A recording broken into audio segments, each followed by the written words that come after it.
سی گاؤں میں ایک کسان رہتا تھا جو بہت غریب تھا اور اپنی زمین میں کھیتی باڑی کر کے اپنا گزر سفر کرتا تھا۔ اس کسان کے 3 چھوٹے بیٹے تھے۔ جب ایک دن ایسا ہوا، کسان جب اپنی کھیتی میں کام کر رہا تھا تو اس کو بہت بڑا خزانہ ملا، اور کسان وہ خزانہ اپنے گھر لے کے آیا اور اپنی بیوی کو دکھایا تو اللہ نے ہماری سن لی ہے، آج کے بعد ہماری غریبی ختم ہو جائے گی اور انشاءاللہ ہم لوگ بھی امیر ہو جائیں گے، 1-2 ٹائم کا سکون کا کھانا کھائیں گے اور اپنے تینوں بیٹوں کی پرورش صحیح طریقے سے کریں گے۔ وقت چلتا رہا، ہاری کے 3 چھوٹے بیٹے تھے۔ جب وہ بڑے ہوئے تو ہاری کا انتقال ہو چکا تھا کسان کا، اور صرف ان کی ایک ہی بوڑھی ماں تھی۔ تو جب وہ بڑے تینوں جوان ہو گئے، تینوں کی شادی بادی کروائی، اس کے بعد اس کی ماں کا بھی انتقال ہو گیا۔ وہ تینوں بھائی کسان کے بیٹے تھے، ان کے پاس بہت بڑی ملکیت تھی، کیونکہ وہ اس کے باپ کی تھی، اس کو ملے ہوئے تھے خزانے میں سے، اس نے وہ بنائی ہوئی تھی۔ ایک دن کیا ہوا، ان تینوں بیٹوں نے آپس میں لڑائی کی اور تینوں نے اس کو تقسیم کرنے کا ارادہ کر لیا۔ تو تینوں تقسیم نہیں کر پا رہے تھے، تو ایک بڑا بھائی تھا، اس نے کہا بادشاہ سلامت کے پاس چلتے ہیں اور بادشاہ سے کہتے ہیں ہمیں اپنی جائیداد جو بھی ہے، جو حصہ آئے وہ ہم تینوں بھائیوں میں تقسیم کر کے ہمیں دے دے۔ تو تینوں بھائی جو تھے اس بات پہ آمادہ ہوئے اور وہاں سے چل پڑے۔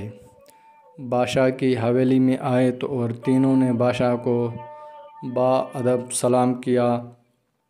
بعد میں بادشاہ کو کہا بادشاہ سلامت، ہم لوگ آپ کے پاس آئے ہیں اور ہماری یہ ریکویسٹ ہے کہ ہم لوگ بہت غریب تھے اور ہمارا ابو ایک کسان تھا جس نے اپنی زندگی میں بہت کچھ ہمارے لیے بنایا اور بعد میں اس کا انتقال ہو گیا۔ اب ہم تینوں بھائی جو ہے اس بات پہ لڑ رہے ہیں کہ ہمیں اتنا ایسا ملے، ہمیں اتنا ایسا ملے۔ تو بادشاہ سلامت آپ ایسا کرو، ہم تینوں بھائی اب الگ ہو چکے ہیں، تو ہمیں آپ جو ہے وہ سارا خزانہ، جو گھر ملکیت کاروبار سب کچھ ہے، وہ ہمیں جو ہے تینوں بھائیوں میں تقسیم کر کے دے دو۔ تو بادشاہ سلامت بڑا ہوشیار تھا اور سیانہ بندہ تھا، تو بادشاہ نے ان تینوں کو کہا تو آپ تینوں، پہلی بات تو آپ تینوں الگ الگ کیوں ہو رہے ہو؟ تینوں ایک ساتھ کیوں نہیں رہ رہے ہو اپنے گھر میں؟ تو انہوں نے کہا بادشاہ سلامت ہمارے گھر کا زیادہ کام ہے اور ہم لوگ تینوں اور ہماری جو تینوں کی وائفیں ہیں، بیویاں آپس میں لڑتی رہتی ہے، تو اسی لیے ہم تینوں بھائی الگ ہو چکے ہیں، اس وجہ سے ہمیں اپنا تقسیم کر کے دے دو۔ تو بادشاہ سلامت بڑے ہوشیاری سے تینوں کو کہا کہ آپ تینوں ایسا کرو، وہ جو سامنے آپ کے ایک لکڑی کا ٹکڑا پڑا ہوا ہے، ایک ایک ٹکڑا وہاں سے لے کے آؤ۔ ایک بھائی لے کے آیا، تب بادشاہ سلامت نے اس کو کہا ابھی اس کو توڑو۔ اس نے توڑا، وہ ٹوٹ گئی۔ دوسرے کو کہا آپ توڑو، اس نے بھی ایسا کیا، تیسرے نے بھی ایسا کیا، تینوں لکڑی کے جو ٹکڑے تھے وہ ٹوٹ گئے۔ تو بادشاہ سلامت نے کہا اب ایسا کرو، یہ دوبارہ جاؤ، ایک ایک لکڑی لے کے آؤ۔ دوبارہ گئے، دوبارہ ایک ایک لکڑی وہاں سے لے کے آئے۔ تو بادشاہ سلامت نے کہا اب یہ تینوں لکڑیاں آپس میں جوڑو۔ انہوں نے تینوں لکڑیاں آپس میں جوڑی۔ تو بادشاہ سلامت نے کہا اب اس کو توڑو۔ ایک بندے کو وہی دی، تو بڑی مشکل سے اس نے جتنا اپنا زور لگانا تھا اس نے لگایا، لیکن ان تینوں لکڑیوں کو نہیں توڑ سکا۔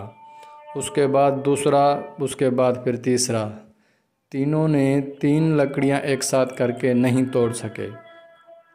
تو بادشاہ سلامت نے کہا اب اس میں کچھ سمجھا آپ لوگوں نے؟ انہوں نے کہا بادشاہ سلامت ہم لوگوں نے تو کچھ نہیں سمجھا۔